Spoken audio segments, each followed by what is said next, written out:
Good morning বন্ধুরা, সবাই কেমন আছো? এখন বেজে গেছে প্রায় সকাল 7:30 আর আমরা ঘর থেকে বেরিয়ে পড়লাম সবাই সাজুগুজু করে রেডি হয়ে।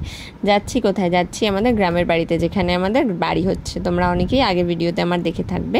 তো সেখানেই আজকে সেই বাড়িতে ঢালাই আছে। তো সমুদ্র সকাল থেকেই শরীরটা যেন তোলার পর থেকে, মানে ঘুম থেকে উঠেছে তখন থেকেই যেন একটু খো খো করে কাশছে, দেখতেই পাচ্ছ এখনও কাশি করছে। তো সেই কারণে ওকে একটা টাওয়াল দিয়ে মুড়ে নিয়েছি। তাও কিন্তু হাসি বন্ধ হয়নি, ক্যামেরা দেখলেই ওর একটা গাল ভর্তি হাসি দিতেই হবে। আর রাস্তাটা বাইপাস ধরে যাচ্ছি, এটা দারুণ, দুদিকে গাছ যেন একবারে ভেঙে পড়েছে রাস্তায়, কি দারুণ দেখতে লাগছে। তো যাই হোক, আমরা এখন চলে এসেছি বারুইপুর হয়ে যাব। তো বারুইপুরে এখানে ফলের মার্কেটটা তোমাদের সঙ্গে না শেয়ার করলেই নয়।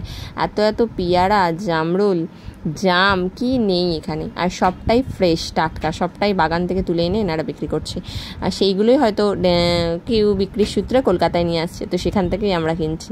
এখানে একদম ফ্রেশ টাটকা দেখে তোমাদের সাথে জিনিসটা শেয়ার করলাম। তো চলো, আমরা প্রায় এসেই গেছি কাছাকাছি। বারুইপুরটা ক্রস করার পরেই আমরা একটা দোকান দেখে খেতে বসে গেছি। খুব জোর খিদে পেয়ে গেছে, এখন বেজে গেছে প্রায় 9:30 মতো। তো অনেকক্ষণ যেহেতু গাড়ি চালানো হয়েছে, ও বাইক চালিয়েছে, তো সেই কারণে একটু খেয়ে নিচ্ছি। রুদ্র সমুদ্রর পাপা খাচ্ছে পরোটা, পেটাই পরোটা আর ঘুগনি, আমি খাচ্ছি লুচি আর ঘুগনি। তো চলো আবার শুরু করে দিলাম পথ চলা। তো এবার যাচ্ছি ক্যানিং। তোমরা অনেকেই জায়গাটা জানো বা আমার ভিডিওতে দেখে থাকবে। তো এই যে এসে গেছি আমরা, ওই যে দূরে বাড়ির কাজ শুরু হয়ে গেছে। চলো পরে ভিডিওতে দেখাবো।